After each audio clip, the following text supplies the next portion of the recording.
Hi everybody, Dan Illman, Mike Beer, the DRFBets race of the day for Friday, February the 22nd, race number 7 at Aqueduct. We're going 1 1/8 miles. It's a $50,000 claimer for older horses, and you can get down on this race with a DRFBets account. Sign up at bets.drf.com, double your action. Bet 100, get 100. That's the sign-up bonus. Let's meet the field for race number 7. We've got a coupled entry in here, Langdharma and Ironclad, Mike. They're 6-5 on the morning line, and folks that access free formulator past performances for this race on the Race of the Day event page, they'll notice that these two horses have figs, but maybe they're not as strong as they appear. Langdharma, let's start with him. This is a horse that's raced 3 times prior on the NYRA circuit, has finished second all 3 times, likes to finish second 11 times in his career, and he kind of blew a nice easy lead last time out in the stretch.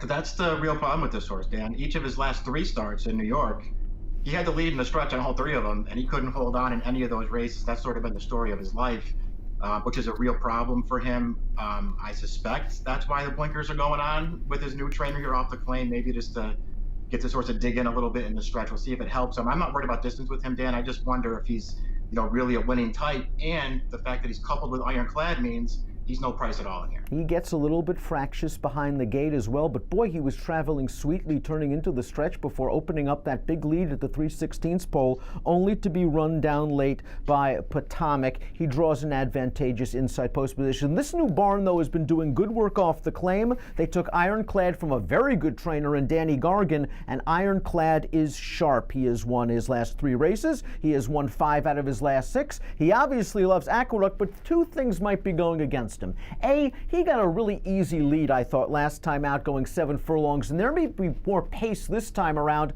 And the 1 1/8 miles, that's got to be considered a little bit of a question mark. A little bit. A 1 1/8 miles could work against him. I mean, he's won around 2 turns before, so I guess you don't have to really worry about it. The 1 1/8 miles could push him. The other things are more concerning, I suppose, Dan, because his last 2 races are good. Last time, it was a little surprising to see him get such an easy lead as they cut him back in distance. And then just the fact that that race was run over the strongest rail you're going to see in a long time at Aqueduct anyway. He really took advantage last time. He still ran well. I don't know, Dan. I don't like claiming from Danny Gargan, even with this trainer who's doing a really good job, and he's coupled with Langdharma. They're a really short price in here. They're both main contenders. I wanted to try to beat them. Let's take the rest of the field in post position order, beginning with one of my favorites, the number 2 Colton, Mississippi, who's actually graded stakes placed on the turf. I think that's his surface. I'm a little bit surprised they're running him in claiming races over the winter. He's done okay. He was no match for Ironclad last time out, but again, if you believe the rail was good, he was outside for a little portion of the race. Yeah, it's true. I mean, he was outside early. He got over to the inside, I think, with plenty of time. I'm with you, Dan. I just think he's a better turf horse, and he's stepping up in class here. I don't think the 1 1/8 miles helps him at all.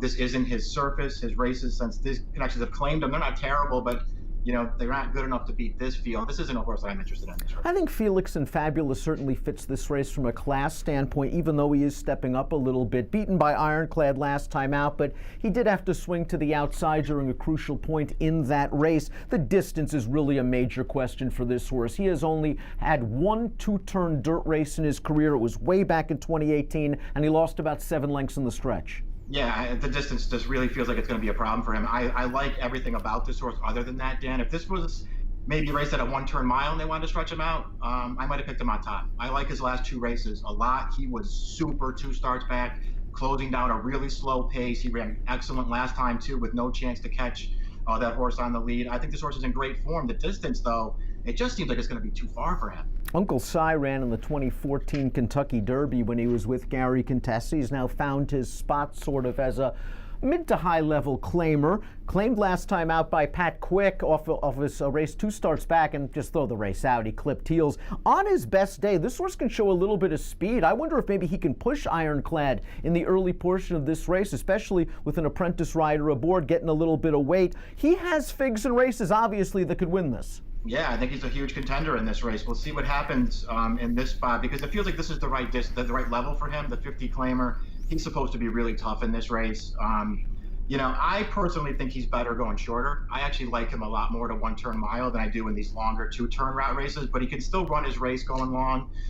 He is cross-entered into a 1X on Thursday against a much tougher field, but at a shorter distance. I wonder where they run. If they run here, I think he's got a big shot to win this. Roaming Union also has a big chance to win this because he is getting class relief that he deserves. This will be the first time he's in for a tag. He has multiple stakes placed, and I don't consider this a negative class drop at all. These connections bought him for $12,000. They've made almost $250,000 with him. They're dropping him in for $50 after being in against a tough horse in Small Bear, and the horse that he actually finished ahead of in that race came back to run third in an N3X at Laurel with an 83 buyer. I also like the fact that this horse won his maiden over this course and distance, and a wet track wouldn't hurt at all. I like all those things about him too. Then I think he will make the lead in here. I mean, I suppose Ironclad could put a little pressure on him early. That could work against him, but I like this distance for him. I think this is, I'm with you, not a negative class drop. I think this is right where he fits in. If he makes the lead, he's really tough. He actually ran deceptively well last time. I mean, he was contesting that pace the entire way with a good horse and hit it once more.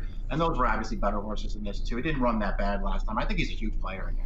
You and I are big fans of Mills. He just doesn't win very often. He's been second and third 24 out of 54 lifetime starts. He's finished behind a couple of these horses. He is rock solid, but you always get the feeling with a horse like Mills, he needs a pace collapse in order to, I think, get over the hump. That's the real problem with him. He doesn't have any speed at all. He's going to try and pass this entire field in the stretch.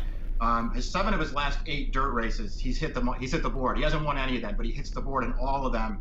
And I think that's what he'll do here. I think he'll run at the end. It's a question of whether you think this race sets up well enough for his running style. Similar situation for Let Me Go First, the number 7, a horse that hasn't won since the summer of 2017, and that race was at Laurel. He does like the distance. He is going out for a red-hot trainer in Rudy Rodriguez. It's just that his recent Beyer speed figures are a little bit light. This is a horse I could see sneaking into the bottom of exotics. I can see him getting a piece of it. It's just another thing. He doesn't have a good running style for this race. Since Rudy's taken over his training last 3 starts, it's not like he's improved a ton since Rudy took him over. I think that's a negative sign for him. He's a contender in here, Dan, but I want other horses. Wanted to find an excuse for G-Zap's last race. First race off the Canizzo claim. Maybe it was the wet track, but this is a horse that has had success over a wet track in the past. Was it just simply a situation where you weren't making up any ground on Ironclad once that horse grabbed the rail? I thought all in all, he should have done at least a little better. Yeah, I kind of agree with that. I mean, Mills ran second. Mills was closing ground to get a piece of that race. This horse wasn't. He just didn't run well last time. He's got to do better than that. And he's another horse who just doesn't have any speed. Let's take a look at our top selections for the Friday race of the day. I really don't have a very strong opinion in this race. I'm curious to see what Ironclad can do around 1 1/8. Mike's mentioned he's won around 2 turns, 3 times at 1 mile and a 16th. And really the key to this race is how much pressure is Roaming Union going to put on him, or how much pressure is Ironclad going to put on Roaming Union? Because it's possible Roaming Union on the class drop might be a better horse and might want the distance, and he might be a better price as well. So you're really giving out the value play. Those are all the reasons I took this horse. I hope he makes the front here. We'll see what he can do. I just kind of wanted to take a shot against this entry at a short price. Not that they, both of them can't win. They could. I'll try and beat them with Roaming Union and with Uncle Si as well if he runs here and doesn't run on Thursday. Interesting to see where Uncle Si's entered. I think he's entered 3 days in a row at Aqueduct this week. Mike's going with the 5 Roaming Union. Small opinion on the favorite, the 1A Ironclad for me. Race number 7 at Aqueduct on Friday is your DRFBets race of the day. Remember to get down with a DRFBets account. Sign up at bets.drf.com. DRFBets, ready, set, bet. Approximate post time for the 7th at Aqueduct on Friday, 4:08 Eastern. Good luck.